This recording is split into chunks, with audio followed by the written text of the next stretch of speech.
Good evening, ladies and gentlemen. Welcome back to our Nancy Drew Games review series where we are ranking every single Nancy Drew game on 6 key aspects, being the story and premise of each game, the suspects, the puzzles, the music, the atmosphere, and the ending of each game. I'm your host, Jameson. And I'm Julian. What's going on, everybody? And today we are reviewing Nancy Drew number 27, The Deadly Device. Okay, to get personal biases out of the way, I love this game. I know Jamie not so much, which is cool. This might make for a very interesting review. It's going to be very polarizing. We're going to have a bunch of arguments here and there. But I think this game is so well done, especially in characters. But the way that they brought back Nikola Tesla's work, the history in this game, the puzzles, and the mystery, all in all, it's an amazing murder mystery, and I think this game just did an amazing job. I always had so much fun playing this. Honestly, there are parts of it that I have to applaud it on despite all of its shortcomings that I see. Overall, it's a very unique game. It has a different allure to it than all the others. It feels very, very realistic at parts, even if some bits of it are overwhelming because it just deals in subject matter that I have almost no experience with. Yeah, well, right. It's important to get the game's stereotype out of the way. The community holds this stereotype on the game, and, you know, I'll say rightfully so, that it is the hardest Nancy Drew game. You think? I think so. I think it's either that or Shadow of the Water's Edge, at least from the community's perspective. And I'm gonna say that because this game has complexities in its puzzles that it's kind of like unparalleled to other Nancy Drew games. We see a lot of STEM-themed puzzles, lots of mathematics and chemistry involved, and I can understand how that's definitely a turn-off, but once you look past it, like I did, this game was so much fun to me. Well, I think we ought to go ahead and get into the story and premise of this game then. Well, before that, I want to mention how this game is captivating from the opening second. You think about Nancy Drew opening cutscenes or whatever. Like, if you want to compare this to, Captive Curse or Warnings at Waverly, Creature of Capu Cave, this is how a dramatic Nancy Drew case starts.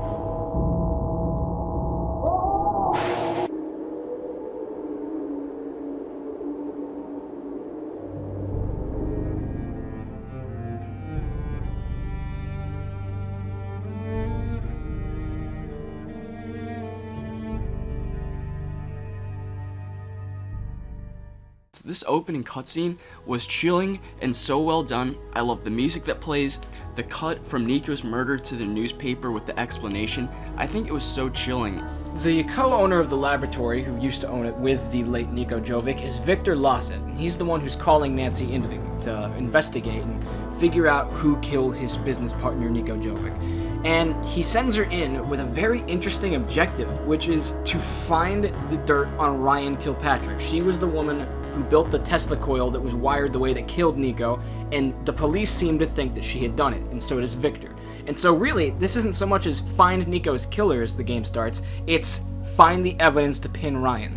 I really thought that was a cool way to start off an Nancy Drew game. It's a different twist compared to other games, and it's very clear that dictates the dialogue for a lot of conversations. Every single time we first meet somebody, it's always, so what are your thoughts on Ryan? And most cases, they don't like Ryan. I think Mason always goes off about how she should be locked up, she shouldn't be a free woman. And given that the objective is to just more or less get the evidence on Ryan, it made for some really interesting storytelling and conversations.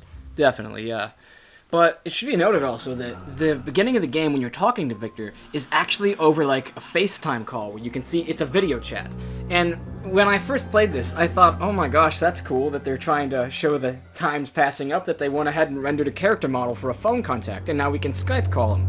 And boy was I wrong, did they have ulterior motives for giving this guy a character model. Yeah. Nancy's posing as an investigator who's trying to do some due diligence for a potential investor. So she's just supposed to get to know the staff and figure out the facility and stuff like that. And that kind of gives her access to the lab, or she wants access to the lab, but Victor insists it's too dangerous and I can't let you go in there. And Otherwise, Victor says, help me do right by Nico. He was a brilliant man and a good one too, and I want justice for his killer. And so, with that being said, Victor says, please help me do right by Nico. He was a brilliant mind and I want justice. And I always just remembered that line going into this game. Now, first big critique, which I can't wait to put it in atmosphere, you cannot go outside in this game. Entire game is inside. It's one of the few games that's entirely inside. You really hold that against Nancy Drew games. I really, really do, because, like, if Treasure in the Royal Tower didn't have the very small segment where you could go outside to the shed, I wouldn't like it so much. But when you look at a game where you just can't go outside, it makes the whole thing feel a lot more claustrophobic. And, like, not in a good way, because this wasn't a game that was going for claustrophobia.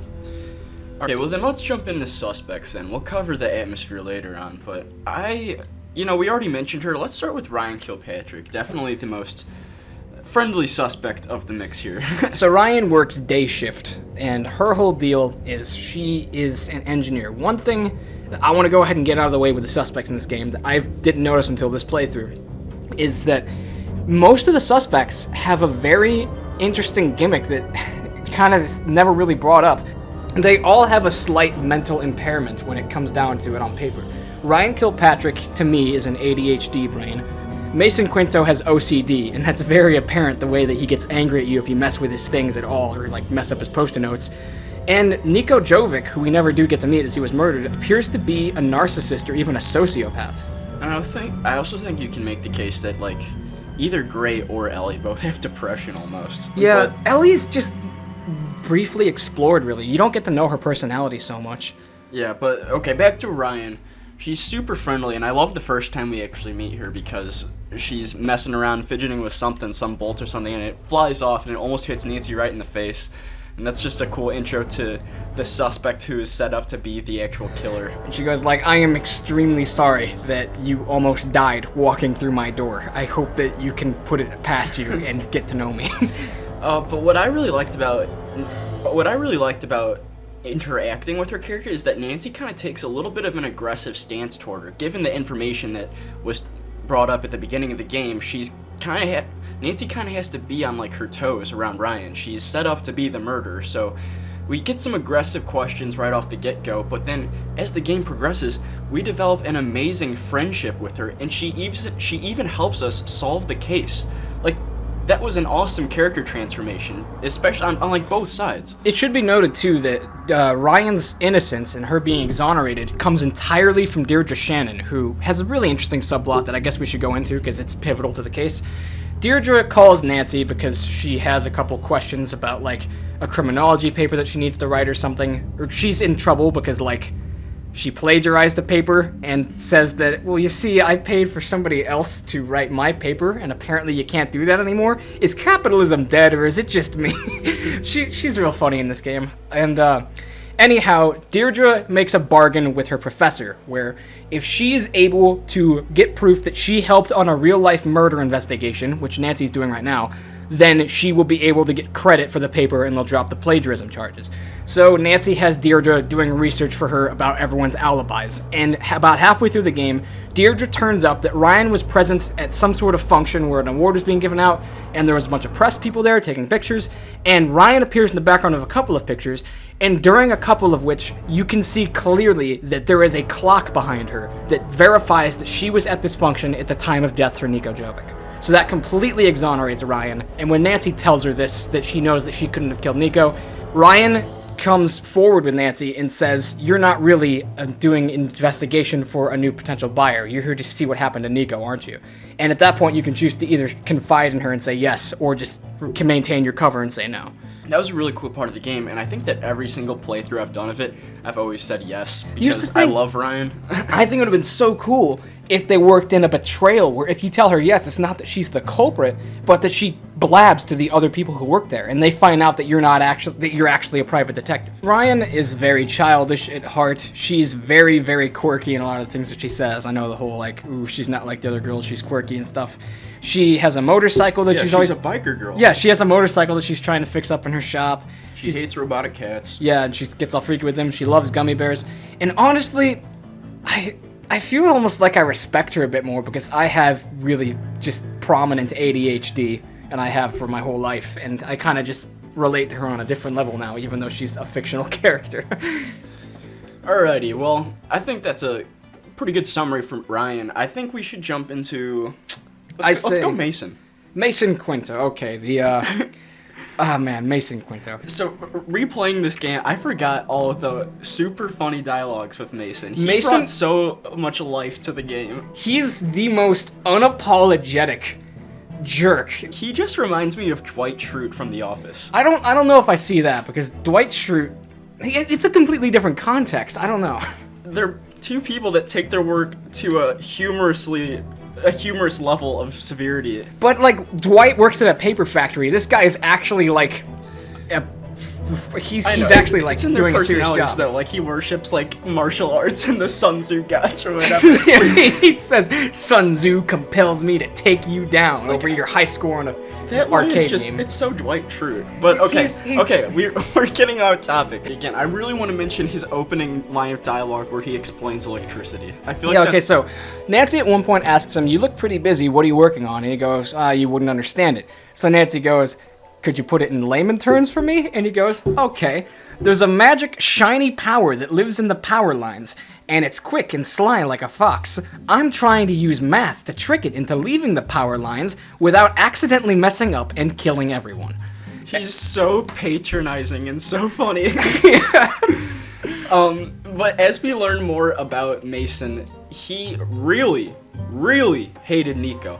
You see, Her Interactive played the same card again, where it's like, the guy that was murdered, we saw it with Jake Rogers in Game 1. Everybody disliked him. And, I mean, dang, rightfully so. Nico was not that nice of a guy as we learn more about him. Maybe they were related. That'd be a cool Easter egg. Jake Rogers and Nico. It's genetic. But, Mason accused Nico of stealing his work, and the two of them never got along, which was really interesting. And then a subplot brought up later in the game by Victor, actually, is he pins a ton of evidence on Ellie and Mason, showing that they're working together to conspire against Nico.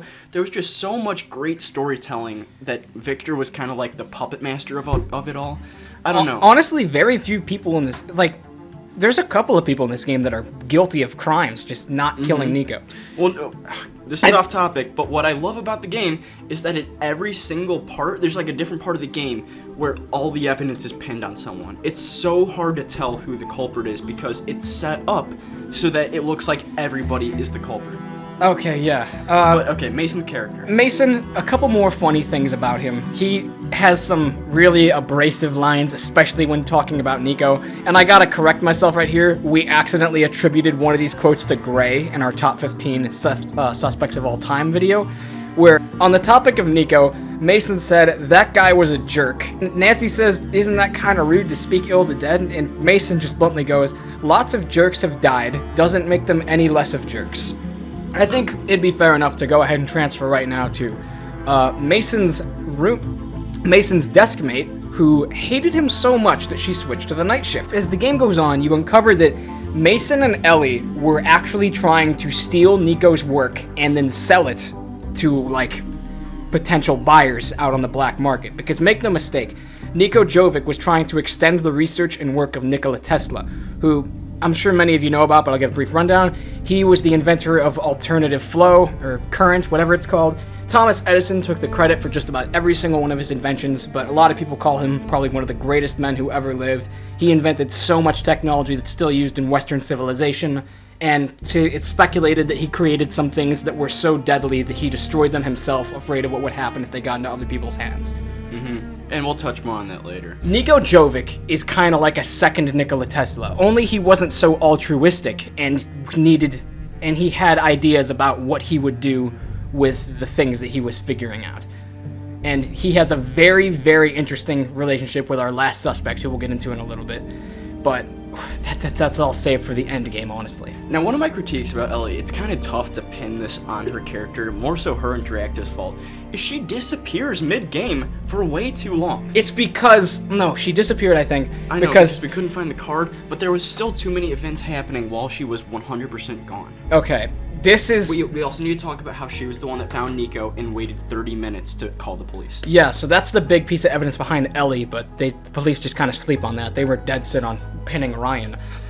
Ellie was the person who found Nico, he was killed at around midnight, and the 911 call didn't come in until around 12:30 a.m. So nobody knows really what she was doing in that time, and I'm not sure we ever get a clear answer, but it seems pretty suspicious.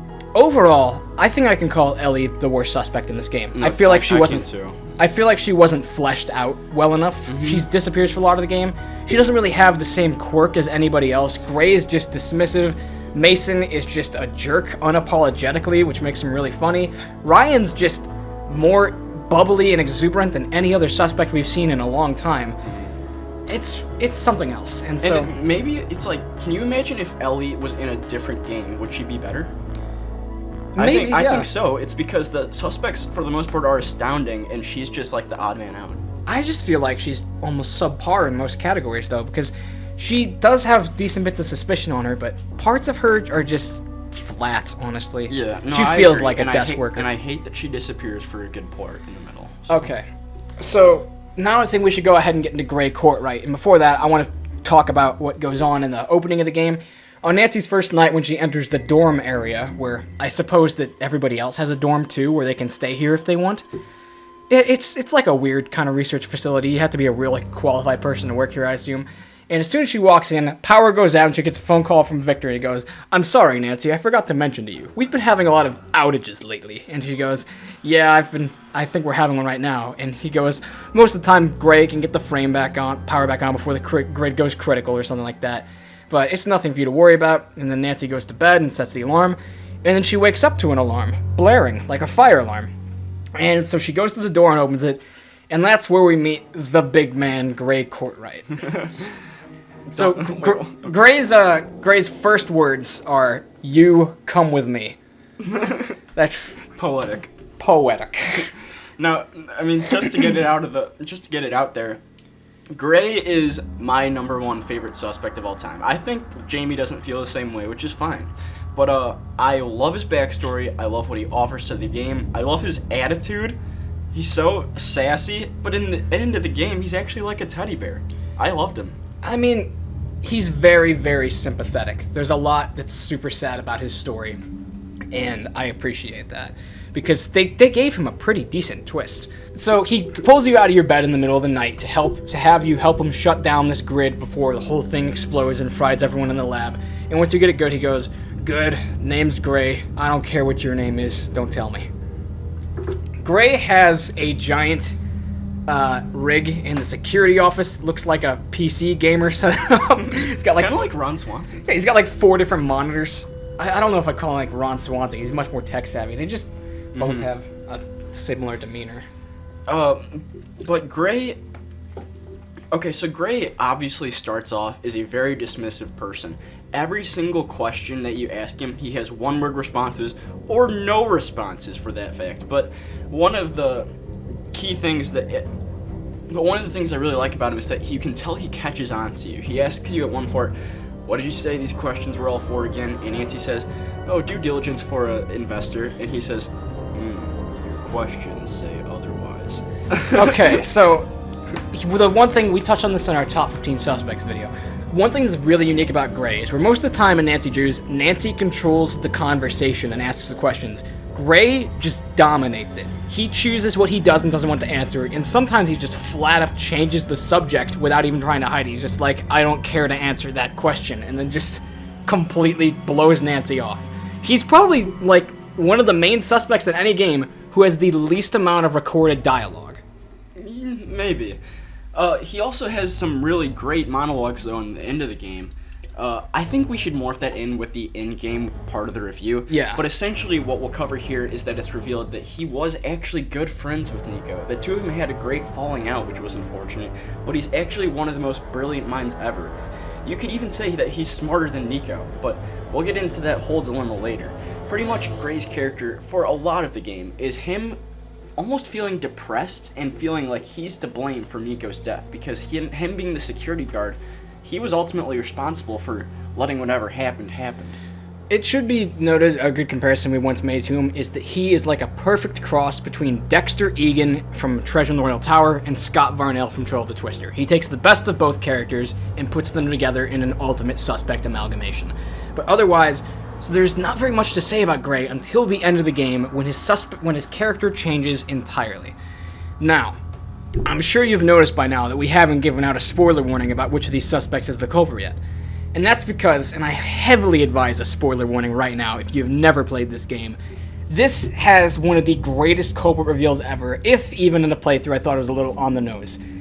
The person behind the murder of Niko Jovic is Victor Lawset, the owner of the place who called you in to put away Ryan. The whole time, he expected you to be able to take the bait and just put Ryan away and find the fake evidence planted, but instead you make waves for him, and eventually in the second half of the game, he comes down there himself to see to it that you're put off the case, restricted access to the laboratory, and makes sure that things wrap up nice and neat with no waves. Now, I remember the first time I played this game, and he actually became a in-the-flesh type of person we could talk to. I got a little suspicious then. I was like, hold the phone. Something's not right here. You could totally be it. And that's why, of course, that they gave him a character model on the Skype call at the beginning of the game. Because, I thought like, oh, that's cool. They're trying to show that the times are changing. They're rendering phone contacts now. It's like, wait a minute. Now, I'm gonna be... Victor's character, we won't review that in depth, but he's a jerk. Yeah, seriously. The thing is, that's why he became a little too obvious for me. Even before he comes in the game, there's a part where, like, someone catches you in the lab doing something, or when Nancy tries to fix something in the lab, when Mason gets caught in there, you get a phone call from Victor and he just goes, "What were you doing in the lab? I told you strictly no access to the lab." And that's just when it starts to become a little obvious that he is holding out something on you. Mm-hmm. It's like, why would someone who hired you for the case be this aggressive for you solving the case? Halfway through our playthrough, Dad just went like, "It's not possible that Victor's the culprit, is he?" I'm just like, Ace Detective Dad, but I didn't say that. What I liked about Victor, though, was his determination to get us back on track, or off the track, I should say, from him being the culprit. See, what he did was, after it was pretty clear Ryan was not the culprit, we talked to him about it. Not a good move, Nancy. But then it takes another route in the game where he pins a ton of evidence on Mason and Ellie. We find their phone that we find out was planted there by Victor, showing that their secret conversation was an attempt to disclose all of Nico's evidence on the black market. Was an attempt to disclose all of Nico's works on the black market, making them look super suspicious. And that was really clever. It's like, seriously, Victor Lawset is the puppet master pulling all the strings, and it was a really cool reveal at the end. Now, if I were to do this game differently, I think that they need to tone down Victor. He gets to be way too suspicious about halfway through the game, where he's just completely rude. He's not even like Mason or Gray rude, he just doesn't want to talk to you. There's very little you can say to him in person, and it gets to the point where you don't even like confide in him anymore about the game. He's like just about as nice to you as Mitch Dillon is from Secrets Can Kill Remastered when he just threatens you over the phone. He's always yelling. Like, one of the only notable dialogues with him in the game, once he just occupies Nico's office, is at one point Ryan makes you get candy for her that Victor's been hoarding, and you go to him and he goes, "I told you to stay out of the lab," and Nancy just goes, "Can I have some of your candy?" He's just like, "What? Sure, take it, just go." He kind of has a J. Jonah Jameson vibe from the old Sam Raimi Spider-Man movies. He's just very short temper, always feels the need to be shouting, but he's not angry in the way that Mason or Gray is. It's very obvious when you get him down to it that he is sinister. I suppose we'll touch more on his character at the true endgame, but that was our conclusion for Suspect Analysis. I know it was long, but it's because Suspects are great. Suspects are a huge part of this game. I love the gimmicks that they all have. It's really something else. Now getting into puzzles. Jamie, what's your opinion on puzzles? I guess that this is where I would put some of my complaints in this. I think that this could be the worst and most problematic part of the review next to Atmosphere, honestly. Because the hugest problem with this game isn't just the puzzles, but there are like 3 or 4 items in this game that you need to find or else all progress comes to a complete halt, and they are so difficult to find. If you're wondering why our Deadly Device long play was 5 hours, it's because it took us at least an hour to find the SD card in Ellie's desk with Nico's voice diary, to find the lab key card, the blank one, in Ryan's tech workshop. It took us a ton of time to find just all the cat parts and things like that. there's so much that is just so well hidden in this game. It's specks of things that you need to click on, and it's just really brutal when it comes down to it. Yeah, I agree that some stuff isn't really portrayed well. We couldn't find the SD card for the life of us. We couldn't figure out what it was at Ellie's desk that we needed to find for her to come back. We just had the task list thing snoop around Ellie's workstation. We'd been through everything 10 times and we couldn't figure out what it was. Okay, I don't know if that's a place for puzzles though. That's not quite a puzzle. Where else would it go? Because it was just us looking over a detail. It's more on us than it is the game. No, not. I wouldn't say so. These things are just really well hidden to the point where it's not even fun. These games aren't supposed to be hidden object games. They're mystery and puzzle games. What do you think of puzzles? Puzzles in this game are very school-oriented, and I was never really good at math or science or chemistry or anything like that, so I had a huge disconnect with this game, and I was hardly ever even able to get into the lab. And once I did, after magically finding the lab thing in Ryan's office, I had just mountains of trouble with all the chemistry puzzle and the circuitry and the wirings and stuff like that. It made it all look much more complicated than it was. This game is very intimidating because it feels like an actual laboratory. You did fine on the building the blocks type puzzle. Okay, yeah, that one's overwhelming when you look at it, but there are puzzles in this game, like the chemistry one, for example, where everything just looks overwhelming and intimidating. Yeah, but I mean, take a look at a book. You can find the solution pretty simple. I really liked the puzzles in this game, honestly. What would you call the hardest puzzle? Not your favorite, but the hardest. Maybe Gray's gear puzzle? That one? For his computer? No, I wouldn't say so. I mean, it's a little difficult trying to find all of the different things about that. That's an interesting puzzle. Honestly, I might even call it my favorite because it's clever. Where I would call it my favorite too. I mean, I didn't think this game was overwhelmingly hard. I really didn't. What puzzle in your mind is like game halting? Well, again, the most halting thing in this game to me is how hidden a lot of the most essential objects are. Okay, that's not really a puzzle though. But there's a lot of stuff that requires lots of reading. Like, we needed to get a couple of like Google searches in for like the bookshelf puzzle. That is my favorite. I love that puzzle so much. That was such a well done secret compartment puzzle. And we did not have to search anything for it, dude. It was just great. Like, we opened books, we found out, like, the Chicago 1870 convention, whatever. I guess so, but that was a really well done puzzle. Maybe. And it was rewarding, too. I guess. Again, there were just parts of this game that I think were definitely intimidating, if not overwhelming. Puzzles where you look at this and think, oh my god, this is going to take me an hour, even if it does just take you 15 minutes. Okay, let's talk about some more puzzles. I love the Faraday puzzle the Faraday cage puzzle at the end game. Super innovative.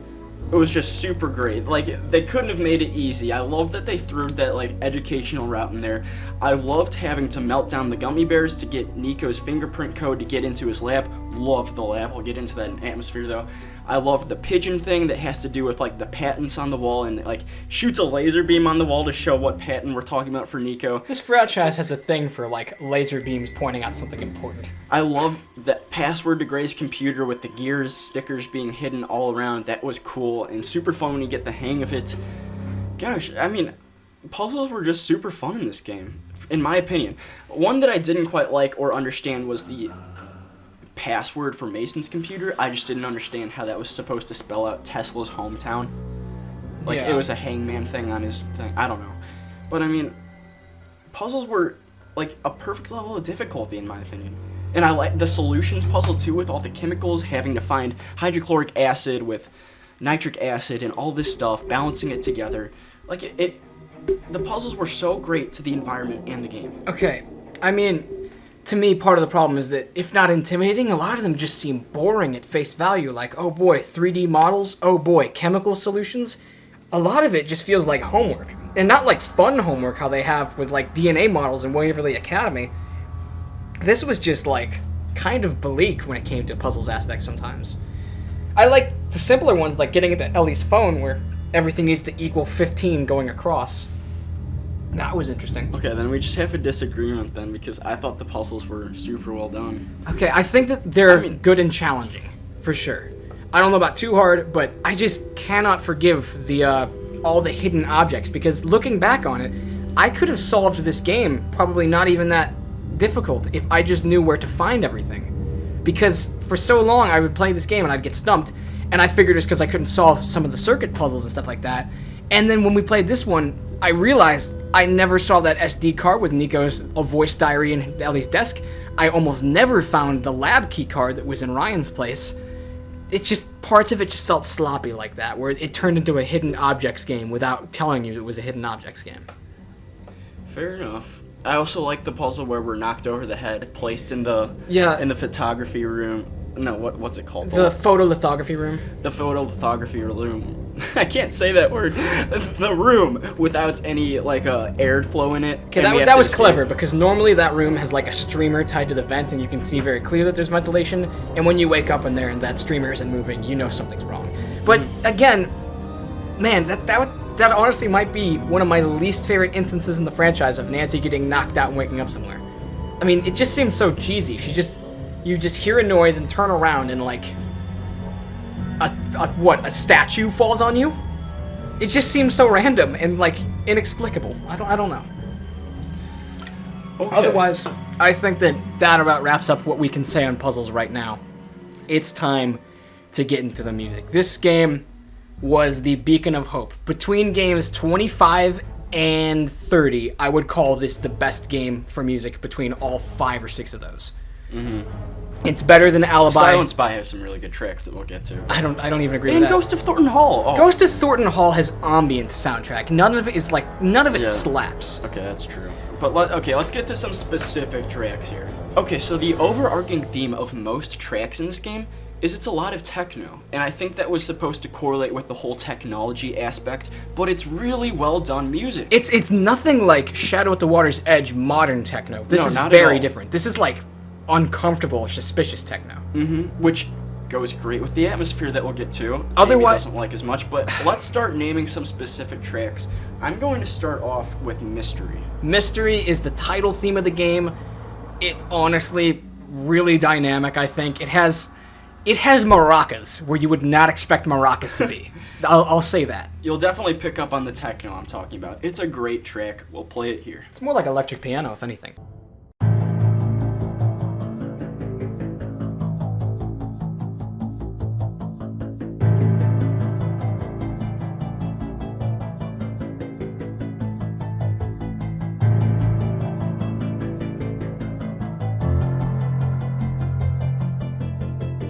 Now, I think this game did a super just dark sounding track with the electric track. Electric is one of the soundtracks in this game that I don't think is replicated almost in any other game in the entire franchise. The whole thing is just dreadful almost, but in a way that you don't get from other tracks. It's very subtle. It comes on super softly to the point where you never really know if it's starting or if you're just hearing things until before you know it. You're just being overcome by electric piano chords just going over and over and over. Mm-hmm. And it just develops into a very, very dangerous almost sounding track. Like you're seeing something that you shouldn't, or you're just being watched. It's uncomfortable at parts. And I think that it just flows really, really well with the whole murder mystery theme. I'll go ahead and play electric right here.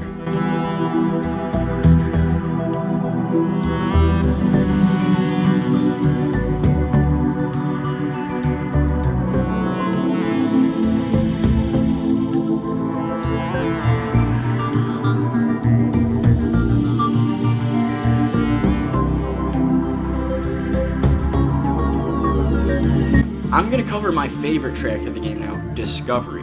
Discovery starts off super slow and then gradually builds in sound into this super catchy, super uplifting techno song. It's it's so much fun to listen to. It plays most in the day, which we should have mentioned, there are separate daytime and nighttime tracks. This one definitely plays the most in the day, and it's always just lighthearted and easygoing to listen to. If you're ever in like a tense part of the game, this track comes on or something, I mean, it's just a breath of fresh air.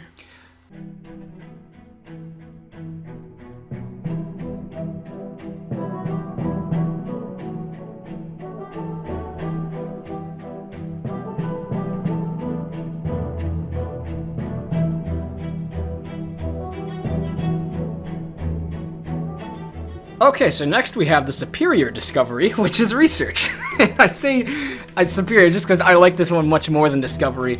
This, to me, is one of the only other songs in the franchise that is paralleled or matches the energy of the Waverly Academy Gossip track. And I think that track is just a paramount in the franchise, because that game, as we touched on, only had about 4 or 5 tracks of original score, and the rest of it was just Bach scales and cello organs and cellos and stuff like that. And so I think it's really interesting that there was another song that was able to match that playful energy and sound new and techno and modern and everything. This game, Research, this is like the studying to lo-fi hip-hop beats kind of song in this game. This is the kind of music that I just want a 10-hour loop of that I can study to. I'll go ahead and play Research right here, because it, again, maracas and tambourines where I would not expect them.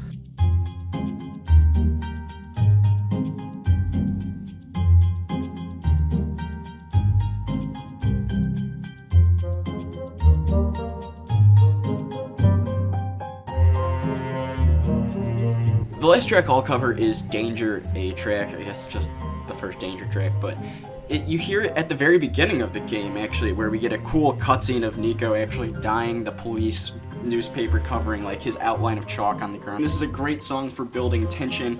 It's super foreboding, super ominous. It comes on strong. It's not like it's not like the Creature track from Captive Curse where it gets gradually intense. This one just begins with, uh-oh, we're in danger. Oh yeah. Which is how a Danger track should start. So here it is here.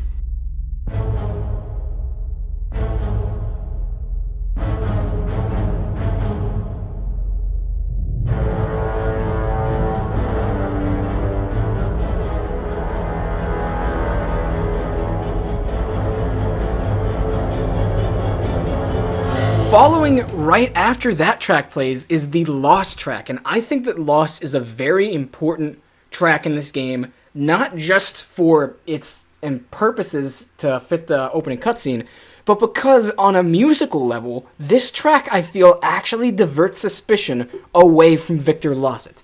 And that's because it's a very sad and sorrowful track, and it's got the deep cello and then the more emotional high-pitched violin and other strings that plays right after Nico's found dead, and it shows the newspaper clipping, scientists found electrocuted in laboratory.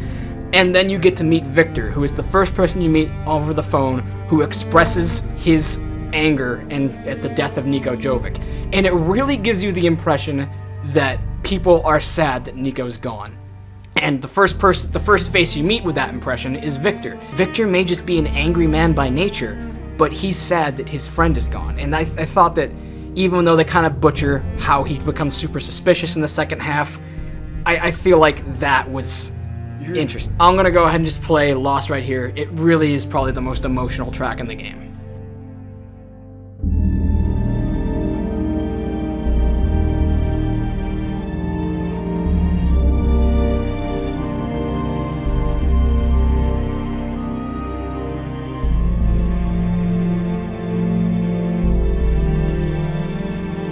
So I think that about wraps up music. Here we're at something very interesting, actually. The last game that we reviewed, Tomb of the Lost Queen, I described as a game with amazing atmosphere, but a subpar, forgettable soundtrack. This I would call the opposite. Julian will contest me on that. I think that any game where you can't go outside, it has inherently a flawed atmosphere. As much as I love Blackmore Manor, I say it suffers from the same problem, and I say it stopped it from becoming an S-tier game. Okay, I don't see that. I don't see Nancy Drew games through that same lens. What I admit is that the game starts off extremely confined, especially before you can get into the lab, but I loved the lab part of the game. One of my favorite secret passageways of all time is Nico's private study. That place is sweet. I don't know, I get where you're coming from, that there's kind of like a claustrophobic tension. I'll be totally honest with you. I thought that the game was unimpressive before I got into the lab as far as the atmosphere goes. And then when I got into the lab, it was just overwhelming. Everything was so cluttered, and I had no idea what anything was, and I was just like, oh my god, this is just going to be an inescapable haven of complicated puzzles, which I will not be able to understand. I understood all of them fine and did all of them. Okay, well, good for you. Okay, what I don't like about Atmosphere, to get it out of the way, copy and pasted first and second floor. Not cool or interactive, but that's not like a huge problem in my eyes too. Now, from your from my understanding, you don't like that you can't go outside, it's a little too confined. I think that every part of the game is different. We get the bland hallways, sure. Then we get the cool office space with Mason and Ellie. We get the dorm rooms, which are awesome. We get 3 different labs, Nico's private study. There was a lot in this game. Okay. Counter statement on that. The office space is 2 cubicles. Possibly one of the most boring locations in the entire game. Ryan's workshop is cool, but there's literally nothing to do in there but talk to Ryan. You just find some objects. There's no puzzles you solve there besides putting together a robot cat, which is optional. And what else? I'd say the dorm is the coolest part in the game, and I feel like they kind of messed it up. They could have had like a kitchen making station like in Deception Island. I thought that's what the sandwich deal was going to be in there. There was what? Yeah, there was the bookcase puzzle in there, and at one point you find the threats that Ryan wrote to Nico. I thought Nico's personal study that Victor occupies later was cool, because you could actually listen to Nico's diary. And this is something I just want to touch on Atmosphere. Listening to Nico's voice, which I did not know was a feature in this game, really added a whole nother dimension to his character. Because, like, I feel the same way about Jake Rogers, but that comes way too late at the end of Secrets Can Kill Remastered when you hear his voice talking on the videotape about his blackmail and everything. That made him feel more like a character. Just being able to hear someone's voice makes them feel more real. And I feel like that added mountains to Nico's character, almost makes you pity the guy despite what everyone has to say about him. And I just feel like, the lab, I mean, it feels like a lab, I'll give it that. I like how there's 2 different screens for every time in the game you go to. The hallways are darker at night, the lab is darker at night. There's a lot of natural lighting at Technology of Tomorrow today. There's tons of windows, and you can see the difference in day and night. But man, I just wish there was more outside besides just the loading screen when you, like, transfer from day to night and night to day. You know there's a snowstorm that covers us in. And I know that happens in the second half of the game. I know, I'm just saying that... I get that there's nothing to do outside, but they could have wrote an excuse for there to be something outside. We had Deirdre Shannon doing the outside work for us and But reporting in. there could, I mean, when I say that, I mean there could be, like, you know... Okay, fair enough. A power shed out there? What if you had to, like, fix the grid outside or something? I don't know. Any Nancy Drew game with a completely exterior or interior game just feels inherently flawed to me in terms of atmosphere. I can look past it sometimes, but in this game, just the interior felt a little too realistic to me. This could be the one Nancy Drew that I would say I would be least enthusiastic to visit. Okay, sure. But I love Nico's lab. The wallpaper is awesome, and I love the sequence with Mason getting stuck in the lab that killed Nico and having to save him. We're just gonna morph that in with Atmosphere, but that was a much needed, like, tension drama part, also where the drama A theme plays, and it kind of segued the, like, back half of the game where we finally get into Nico's underground lab. Super awesome, and I can just imagine all of the times Nico went down there. He probably slept down there. He probably lived down there. Research was his life, and it was totally fitting that for a man continuing Nikola Tesla's, like, forbidden work, he has his own privatized research place. That was so cool. Watching doctored footage is a major part of this game. We have like 2 or 3 times where we're watching security footage of the night Nico died. There's a ton of different ones out there, but it's always a struggle to find the complete undoctored one. One of the best parts of the game is when you're snooping around with Ryan, given this is the point of the game where you and Ryan are pretty much besties. She's pretty much been exonerated. You know that she's innocent. And Ryan does her mega brain hacking ability with this security code, and she finds out that when we're watching the surveillance, a code pops up, and that means to her that whoever truly killed Nico knows what we just saw. That is super condemning. Like, that made me feel so afraid, and Ryan runs away, adding more severity to it, but that's where the game really stepped up its intensity, and it's clear that we are dealing now with a cold-blooded murderer who could be out for us now. I just thought that was really clever and scary that the footage had been flagged, and that whoever was behind the murder obviously knew that someone had seen. Okay, let's tackle the ending, where storytelling comes full circle. We get an amazing character culprit reveal, and it's just peak Nancy Drew, to be honest. Okay, I guess I can agree with the peak Nancy Drew statement. So I would say the ending fully starts when we make the discovery of what Nico is actually working on. See, what I love about this game is that it focused on Nikola Tesla and more specifically, the dangerous work that he was developing. This is a true story you can 100% search, but there was one day, I forget date and place, time of year, whatever, but Nikola Tesla allegedly made an earthquake machine, and there is a legit documented earthquake with no explanation. It was huge on the Richter scale too, and Nikola Tesla had turned off this machine he had used to pretty much start an earthquake.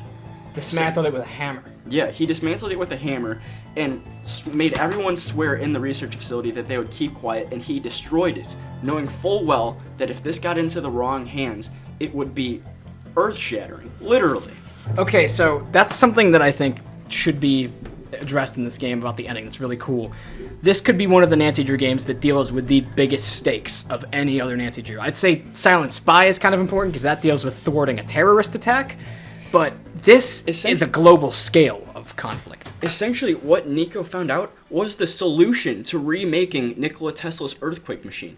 What Nico's intentions were, we don't know, but it's found out in the last puzzle of the game, Frequency 37. That's the solution, at least. He found the answer to making man-made earthquakes. This was Nikola Tesla's work he demolished, and Nico continued it. And Nico figured it out. After you go into Nico's lab, you find the undoctored videotape. Like the one that we've been looking for the entire game, going through all these little flagged videos with Ryan and such. We find it, and we see that Victor was the one that went into the lab and killed Nico. Boom. I mean, there we have it, except once we leave, the hard drive gets dismantled because Nico had a clever little security system, and we have to build a Faraday cage to get it out of there, transport it out. It was a really well done puzzle that I love. I'll go to war for that puzzle. I think it was great. When you first leave Nico's office for the first time with the flash drive that has the incriminating evidence proving that Victor killed Niko Jovic, you get hit by a security system, just a wall of electromagnetic waves. It's like an EMP that just completely fries the flash drive and your phone. You can no longer use your phone for the rest of the game. It is completely bricked. And I thought that added a sense of urgency, that you just found out who the killer is, and your phone is now bricked, and there is a blizzard forming outside. And the blizzard was, like, mentioned better than the Winter Festival from Game 3. It wasn't just, like, some out-of-nowhere thing where, oh, suddenly we can't contact anyone, or we're isolated. Now, this was a spooky part in the game because you're stuck here. No contact with the outside world, with the murderer in this small building. There's just a couple other suspects in there with you, but I mean, gosh, this was really intense. But then this is where the game shines in storytelling. We talk to Gray, we have proof that Victor was the one that killed Nico. And Gray says, get the proof, I'll handle Victor. And here you have the option to either say, I better get going, see ya, and that's the last time you will talk to Gray. Or you can ask him one last time, what's the real story between you and Nico? Julian, you want to talk about that? Yep, because I love it. So, Gray and Nico had been friends ever since they were in teenage years in high school. As Gray describes it, he was always the brains of the operation. Nico was just a scrawny kid with bad acne and a lisp. And that kind of paints the picture for their friendship and how things developed, because the two of them together became the greatest minds in science. Apparently it was all led by Gray. Nico started off just more or less as Gray's apprentice, copying down his notes. But one day, as Gray describes, he woke up and had an existential crisis where, as he says, the floor wasn't there anymore. He couldn't make any progress in the realm of science, and Nico was slowly but surely taking all of the work that Gray had done and putting his name on it. It's actually really sad to look at Gray when he talks about it, because he insists you wouldn't understand, you wouldn't get it. He says that nothing exists, not even us, and neither does time. We just think about things in a different way, and we're just considering that reality is just manipulations of light on condensed matter or something. Honestly, I can't make heads or tails of it either, and that's what's scary to me. You can understand it. This guy, as brilliant as he may be, just tried to comprehend eternity and couldn't do it. So once he reached that falling out point, Nico became He usurped Gray. 100%. He took Gray's technology and he put his name on it, and once again, we're looking at the parallel metaphor of Nikola Tesla and Thomas Edison. When it comes down to it, Niko Jovic was Thomas Edison in this situation, and Gray Courtwright was Nikola Tesla. Now that is an awesome bombshell of a backstory, but where things get even crazier is that the two of them obviously had an intense falling out and they grew a disdain for each other, but it was because when they were equals, per se, back in their teenage years or whatever, they knew that they were going to be making groundbreaking scientific discoveries that may be dangerous for the general population. And Gray, together, they agreed that Gray would have to take it upon himself to be the moral of the two. They both agreed at the time that if either of them created research that could have catastrophic implications and effects on the rest of society, they would have to destroy it. They both agreed that that's what they would do, and then they had the falling out. And Nico kind of just tacitly said, I'm not going to hold myself back anymore, and he pursued Nikola Tesla's earthquake machine and all the militaristic implications and applications that the technology could have. Gosh, brilliant storytelling. Nico is not a good guy. He was putting the world in jeopardy, and only Gray was the one that could save humanity almost. And at the end of the game, in the post-game letter, they disclosed that Gray destroys the dangerous work that Nico had been developing, and then returns to the world of science himself. So that's why, at the beginning of this review, I said that Gray is genuinely depressed. He has every right to be depressed, given his backstory, all of his life's work gone to shambles, some of which he had to destroy. It's amazing. I love Gray. He has just a really, really unique character. Okay, but why are we talking about him in the ending? It's because he stands up for us. And I love when Nancy Drew suspects stand up, literally fight for Nancy at the end. When Nancy gets the technology out of the Faraday cage and out of Nico's lab, and she's coming out with the flash drive, Gray is just on the floor. He is unconscious. He is knocked out, face down, just on the lab floor. And that's when you know that things are going to get bad. At this point, you've convinced Ryan and Ellie that Victor is the murderer, and they've both left on snowmobiles to try to get to civilization as fast as possible to get help. And Mason's long gone at that point because, he's day shift. But you open the door to escape the lab, and Victor's just right there. He just goes, "Hello, Nancy," and you just know it's bad. The danger theme starts playing. Dun dun. Dun dun. Dun dun. Okay, Arglefumph had a critique on this, but I think I can properly dismantle it. What Victor does is he puts Nancy in the Faraday cage. Now sure, maybe that seems stupid because the Faraday cage is programmed to bounce back electricity. We should clarify for people who don't remember or weren't really aware of it. A Faraday cage is just it's a container, sometimes built big enough for people to put themselves in, that just blocks electricity, and it's kind of like an entire lightning rod container, so if you were struck by lightning in a Faraday cage, it would just absorb the shock and you'd be safe inside. Essentially what happens, the very end-game puzzle is Nico throws Nancy in the Faraday cage. This seems weird at first, right? Because it's supposed to repel electricity, but by having Nancy just knocked over the head just chilling there, normal human beings, they're not magnetic. She's not gonna have struck by lightning like she would be in the Faraday cage. But look, the Faraday cage, as Victor says, its repelling ability is about to turn off, meaning Nancy is just going to be stuck in a metal cage electrocuted to death. So okay, that does make good sense. Yeah. And Nancy has an extremely narrow time frame to get out of the Faraday cage, and that's the puzzle we see. She's basically stuck in a human lightning rod. Yep, that's it. And Arglefumph critiqued it, saying that was stupid and pointless, but it makes perfect sense to me because just having Nancy chilling on the ground, she's most likely not going to be struck with a lightning bolt like she would have been a disabled Faraday cage. Nico was, so. Yeah, but he was what? I don't know. He was right in front of the Tesla coil. Anyhow, Nancy gets this done.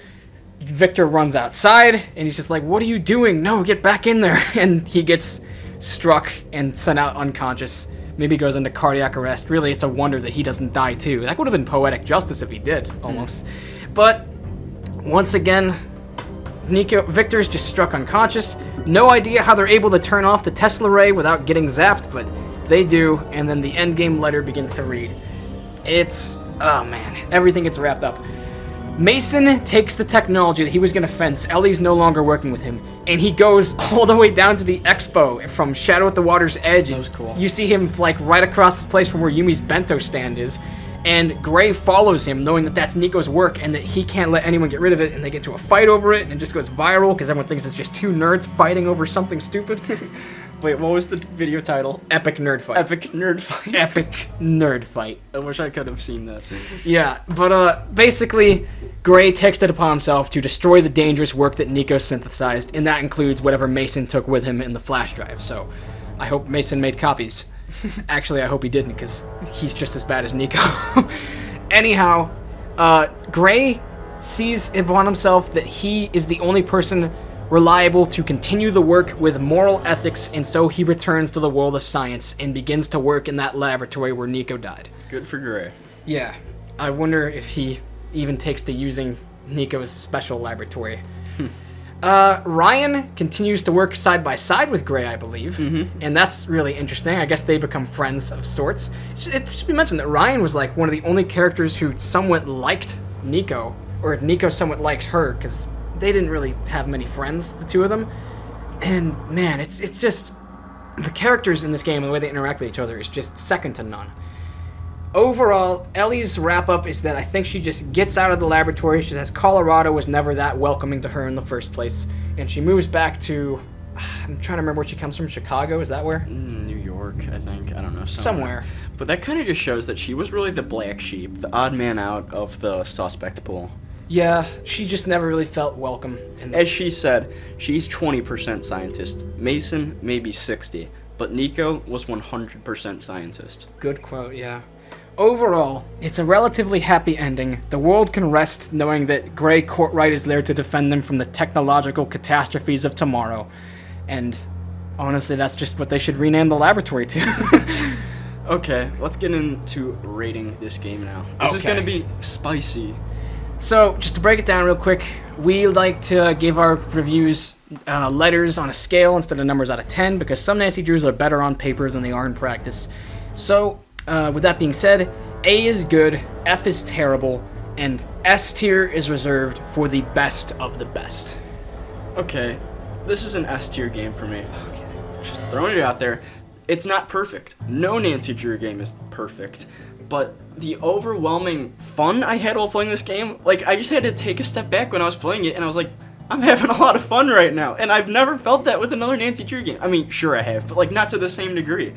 The storytelling, the music, I love the atmosphere, Jamie doesn't, that's perfectly fine. The ending, Gray Courtright. I mean, this game did so many things right. I thought it was amazing. All the stakes on the line, God, the mystery, finding everybody's alibis, I loved it. I seriously loved it. This is an S tier game in my opinion. Okay, my biggest problems with this game, without a doubt, is how easy it is to get stumped by not seeing a super small item that you need to pick up or interact with, and how obvious it becomes in the second half that Victor is holding out on you and might as well be the murderer. Otherwise, I can look past parts of the atmosphere problem. Maybe it's just my personality or anything. It just makes it overwhelming to me. Nothing's symmetrical. Nothing's neat or pretty. There's no, like, gorgeous architecture. It's all just postmodernism. I do not get postmodernism. But, man, things it did amazing. Story and mystery. This is one of the strongest games for mystery, if just in concept, that it would be like if in Trail of the Twister, PG Krollmeister was the one behind the sabotage. Yeah. And then, like, halfway through the game, he just becomes someone that you can meet. So, gosh, factoring in the things in this game that I have trouble with, but then accounting for how good the music is and that it continues the vibes from Waverly Academy that were just so slept on and underused, and the ending and how dramatic things get. Oh god, this is tearing my soul in half. I want to give it a high B, but I think I'm gonna settle for a low A because I like it more than Alibi and Ashes and Tomb of the Lost Queen. But I would not give this game an S. I think that it's an acquired taste. Okay. Well, thank you so much for listening to this very long review. We had a lot to talk about because it's a hunk of a game. It is. There's just so much to think about and chew on.